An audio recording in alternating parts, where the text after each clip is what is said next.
দর্শক বন্ধু, আশা করি সবাই ভালো আছেন। 2025 সাল প্রত্যেককে বলবো, ধৈর্য রাখুন, স্থির ধীর থাকুন। কারণ 2025 সাল হল মঙ্গলের বছর। আমি প্রত্যেকটা ভিডিও কেন সাবধান করছি, ভাগ্যের চাকা ঈশ্বরের দেওয়া, বদলানো যায় না। ছাতা ধরার মতো, যদি শাস্ত্র হলো ছাতা ধরিয়ে দেওয়া। বৃষ্টি হচ্ছে, বৃষ্টিকে আটকানো যায় না, একটা ইনকোট ধারণ করানো, জাস্ট এইটাই।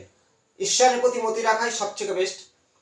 25 সালটা কেন সাবধান, মঙ্গলের বছর। রাগের কারণে ধ্বংস, হিংসা, অশান্তি, কেস, মামলা, মকদ্দমা, হঠাৎ দুর্ঘটনা ঘটতেই পারে। আপনার জন্মছকে যাই কিছু থাক, প্রত্যেকের খারাপ ভালো মন্দ আছে।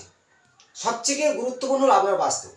বাস্তু কম বেশি খারাপ থাকে। যারা বাস্তু জ্যোতিষ মেনে, বাস্তু শাস্ত্র মেনে বাস্তু করে, তাদের পক্ষে অনেকটাই ভালো যাওয়ার কন্ডিশন থাকে। কারণ বিশ্বকর্মা প্রকাশের যে বাস্তুশাস্ত্র, তার অনেক যে তত্ত্ব আছে, গেটের ভূমিকা বড়। এবং আপনার দেখা যাচ্ছে ডেট অফ বার্থের, আপনার বৃহস্পতি 3 সংখ্যাটা বৃহস্পতির নাম্বার, দেখা যাচ্ছে 3 সংখ্যা নেই ডেট অফ বার্থের মধ্যে, যোগ করে নেই, তারিখে নেই, তাহলে ঈশান কোণ কোনো রকম ডিস্টার্ব হতে পারে। 1 সংখ্যা নেই আমার পূর্ব দিক ডিস্টার্ব। এই ধরনের অনেক তত্ত্ব আছে। বাস্তব ভূমিকাটা সবচেয়ে বড়। আপনার জন্ম ছকটা খুলে দেখুন, যে শনি নিয়ে আমরা সবাই কালচার করি। শনি সূর্যপুত্র শনি। শনি এই যে 9টি গ্রহর সঙ্গে শনি যুক্ত, তার শুভ ফল বা অশুভ ফল। শনির নেচারটা কি? শনি হলো, বুঝতে হবে অ্যাস্ট্রোলজির মধ্যে, শনি হলো ধীর গতি, স্লো, আর একটি রাশিচক্রে 2.5 বছর থাকে, আর চন্দ্র 2.5 দিন। তাহলে সেখানে কতটা পার্থ? যেমন রবি 1 মাস, একটা এই কালপুরুষের 12টা ঘরের মধ্যে 1 মাস একটা ঘরে রবি টাইম নেয়, চন্দ্র নেয় মাত্র 2.5 দিন, আর শনি 2.5 বছর, বৃহস্পতি 1 বছর, এই যে রাহু কেতু 1.5 বছর, 42 দিন মঙ্গল, এদের ভূমিকা হলো 45 দিন, 42 দিন, 40 দিন, 1 মাস, 2.5 দিন, 1 বছর, 1.5 বছর, আর 2.5 বছর। তাহলে সবার থেকে শনি অনেকটা স্লো। তাই শনির জাতকরা দেখবেন সবসময় স্লো সবকিছু। শনির জাতক বুঝবে কি করে? যদি তার 8 তারিখে জন্ম হয়, শনির জাতক হবে। এবার 8-এর সঙ্গে 17, 26, এইভাবে 8 তারিখ আসে, এবং ড্রাইভার নাম্বার হবে শনি, মানে 8 সংখ্যাতত্ত্ব, লিলুয়ের সংখ্যাতত্ত্ব অনুযায়ী। আপনার জন্মছক খুলে দেখুন, শনি কোন গ্রহের সঙ্গে বসে আছে, কত ডিগ্রির মধ্যে। ডিগ্রিটা কিন্তু খুব গুরুত্বপূর্ণ। তার সাথে নক্ষত্র, শনি কোন নক্ষত্রে বসে আছে, কত ডিগ্রির মধ্যে বসে আছে। এই 12টা ভাবের মধ্যে আমরা সবসময় দেখি যে শনি, দেখুন এই কালপুরুষে 12টা ভাব আছে। আমরা 1 নম্বর লগ্ন থেকে হিসাব করি, চন্দ্র থেকে, চন্দ্রশেখর সেখান থেকেও হিসাব করতে পারি 1 ধরে। তাহলে রাশি ও লগ্ন, তাই লগ্নর 1 মানে যে লগ্ন থাকবে সে হলো সেই ব্যক্তির মুখমণ্ডল, ফেস ও ব্রেন। লগ্ন থেকে 1 নম্বর থেকে আমরা এই বিচারটা করি, সে ব্যক্তি কেমন। 2 নম্বরটা কি, কতটা টাকা উপার্জন হবে ব্যাংকে, মানে তার অর্জন করতে পারবে, জমাতে পারবে, কত সুন্দর কথা বলতে পারে, বাক্য বা কিছুটা আত্মীয় স্বজনের কানেকশন টানে। 3 নম্বরে আত্মীয় স্বজন, ভাই বোন এবং পরাক্রমী। 4 নম্বর থেকে আমাদের মাতা এবং কিছু প্রাথমিক শিক্ষা এবং সৌন্দর্য, বাড়ি গাড়ি, ঠিক 4 নম্বর থেকে। 5ম ঘর থেকে আমাদের ফার্স্ট হলো শিক্ষা, প্রেম, সন্তান ও পিতা। 6ষ্ঠ ঘর থেকে রোগ, শোক, ব্যাধি ও ঋণ। 7ম ঘর থেকে বিবাহ জীবন এবং বিজনেস করা। 8ম ঘর থেকে ওর 8ম ঘরের বিচারটা হলো, ফার্স্ট 1 নম্বর পয়েন্ট হলো মৃত্যু কবে হবে বা দুর্ঘটনা, অ্যাক্সিডেন্ট। আবার 8ম ঘর থেকে পৈতৃক সম্পত্তি ও গোপন তত্ত্বের বিদ্যা। 9ম ঘর ভাগ্যের ঘর, এখানে থেকে পিতার কানেকশন ধরা হয়, আর ভাগ্যটা কেমন কাটবে। আর 10 নম্বর থেকে আমাদের বিচার করা হয় কি, কর্ম কি, কেমন কর্ম। 11 কতটা আয়, দ্বাদশের ব্যয়, তার সাথে জেল জরিমানা বা বিদেশ যাত্রা। এই 12টা ভাবের বিচার। এবারে শনি আমাদের কি, বর্তমান শনি মীন রাশিতে বসে আছে, থাকবে 2.5 বছর। এই মীন রাশি হলো জলতত্ত্বের রাশি। শনি জলতত্ত্বের রাশি থাকার কারণে অনেক কটা রাশির উপর নেগেটিভ চলবে, যেমন কর্কট, সিংহ, কন্যা, এদের ক্ষেত্রে বলবো, বা ধনু। বিজনেস করতে গেলে অনেকটা টাফ যাবে, কিছু আর্থিক সংকট দেখা দিতে পারে। কিন্তু কর্কটের ক্ষেত্রে অন্যদিক থেকে কিছুটা ভালো আসবে, যে হওয়া কাজগুলো হয়ে যাওয়ার সম্ভাবনা, পারিবারিক অশান্তিটা মিটবে। তেমনই মীন রাশির ঘরে শনি থাকার জন্য মীন রাশির ওপর পূর্ণ 7.5 এবং মকরের 7.5, কুম্ভ 7.5 ও মেষের 7.5। 7.5 শারীরিক সমস্যা আসবে, সব কাজ ঢিলে হবে, বাধা সৃষ্টি অবশ্যই হবে। শনির নেচারটা এটাই। এবার আপনার জন্মকুণ্ডলীর ছকে দেখুন যে সেই শনি কোথায় বসে আছে, কার সাথে আছে। আজ হলো বিষয়টা শনির সাথে কোন গ্রহদের যুক্ত শুভ বা অশুভ ফল। শনির সাথে গ্রহদের যুক্ত শুভ অশুভ ফল। লগ্নের শনি কেমনে তা গুণী, অনেক গুণ আছে, কিন্তু মেষ লগ্নের ক্ষেত্রে শনি হল নিচস্থ। আর রবি যুক্ত থাকলে, যদিও রবির পুত্র শনি, পিতা পুত্রের বিচ্ছেদ, এখানে রবি উচ্চস্থ, শনি হলো নিচস্থ। কি ফল দান করবে? আপনার যদি লগ্নের শনি থাকে অনেক গুণ থাকবে, সবার জন্য করে ফল পাবে না, কিন্তু তার গুণ অনেক আছে। কিন্তু এই ব্যক্তি রবি থাকলে শনিযুক্ত হয়ে একটা পিতা পুত্রের সঙ্গে সম্পর্ক নষ্ট হবে, যে কাজগুলো হচ্ছিল না অনেকটা লেটেই হবে। শনি আর রবি যদি দ্বিতীয় ঘরে থাকে অর্থের জায়গায় সমস্যা দেবে, আর্থিক সংকট দেখা দেবে। যাই হোক 12টা ভাবের ফল আমি বললাম, অতটা বলার সময় থাকে না এই ভিডিওর মাধ্যমে। লগ্ন থেকে দেখুন 4 নম্বর শনি বৃহস্পতি বসে আছে। শনি বৃহস্পতিকে বলা হয় গুরু সৌরী যোগ।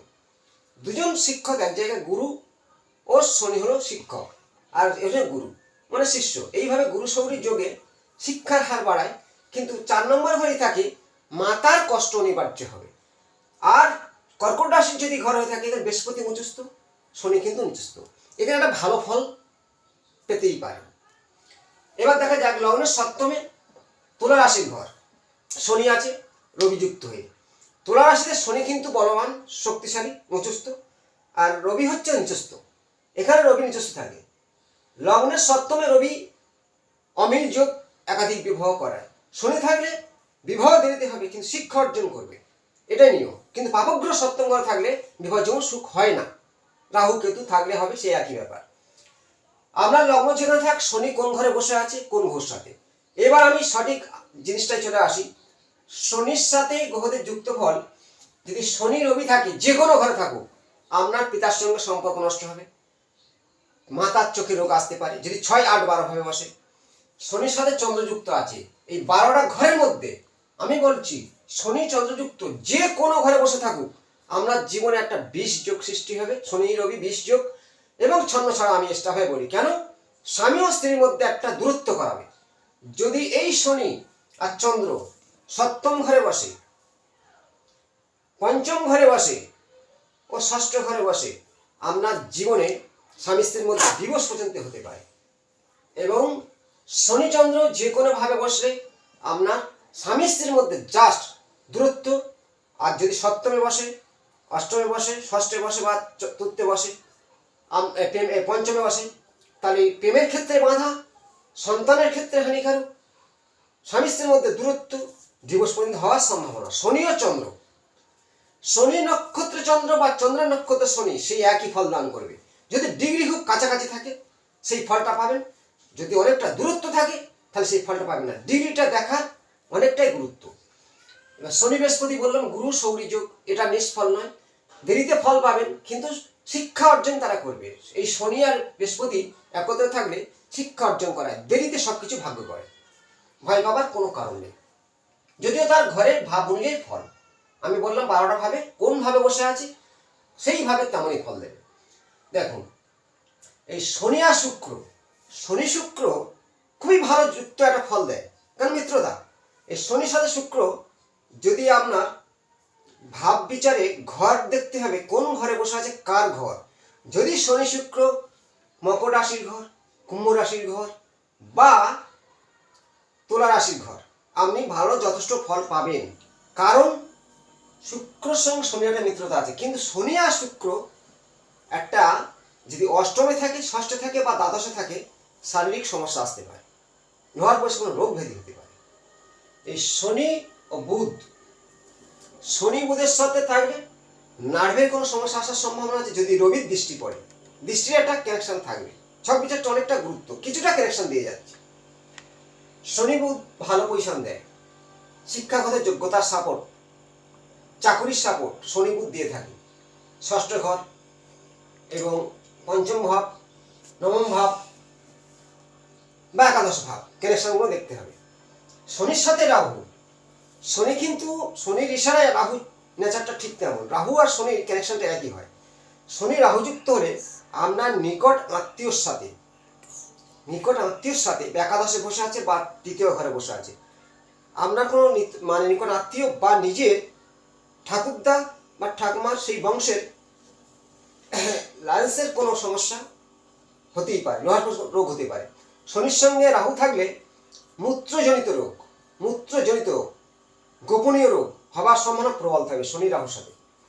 এবং যদি 8 ভাবে থাকে, 12 ভাবে 6 ভাব থাকলে আরও বেশি কানেকশনটা দেখা দেবে। শনির সাথে কেতুযুক্ত, এটাকে বলা হয় মানে শনি কেতু সাধু সর্প যোগ সৃষ্টি করে। এটা বাধা সৃষ্টি করে, আপনার বিভিন্ন কর্মক্ষেত্রে বাধা সৃষ্টি করে বারে বারে। সবচেয়ে আরো ইম্পর্টেন্ট দেখুন, শনি ও মঙ্গল দুজনের মারাত্মক শত্রু বলা হয়। আবার শনি মঙ্গল যদি ঠিক ভাব বিচারে ভালো ভালো ঘরে থাকে, কেন্দ্র থাকে, শনি উচ্চস্থ, শনি মঙ্গলের কানেকশন একটা খারাপ করে, কিন্তু আমরা প্রমোটারি ব্যবসা, সৈনিক যুদ্ধের সাহসিকতা বাড়ানো, এই ধরনের অনেকটা ফল দিয়ে থাকে।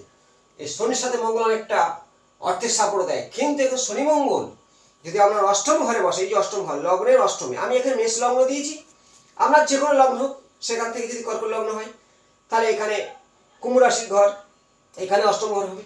তেমনই আপনার লগ্ন থেকে শনি মঙ্গল অষ্টমে থাকলে এটা কিন্তু দুর্ঘটনা বা অ্যাক্সিডেন্ট হওয়ার প্রবল লক্ষণ। যদি সমান ডিগ্রি থাকে, শনি মঙ্গল সমান ডিগ্রি থাকলে খুব কাছাকাছি, তাহলে কিন্তু বলে দিচ্ছি আপনি একটু সাবধানে থাকবেন। কখন? ঠিক অষ্টমপতির দশায় আপনার অ্যাক্সিডেন্ট দুর্ঘটনা হতেই পারে, শনি মঙ্গল সমান ডিগ্রি থাকে। শনির সাথে যে কোনো গ্রহ থাকলে সব কাজটা ঢিলে হবে, কিন্তু শনির সঙ্গে মিত্রকে আর শত্রুকে আরেকবার রিপিট করব।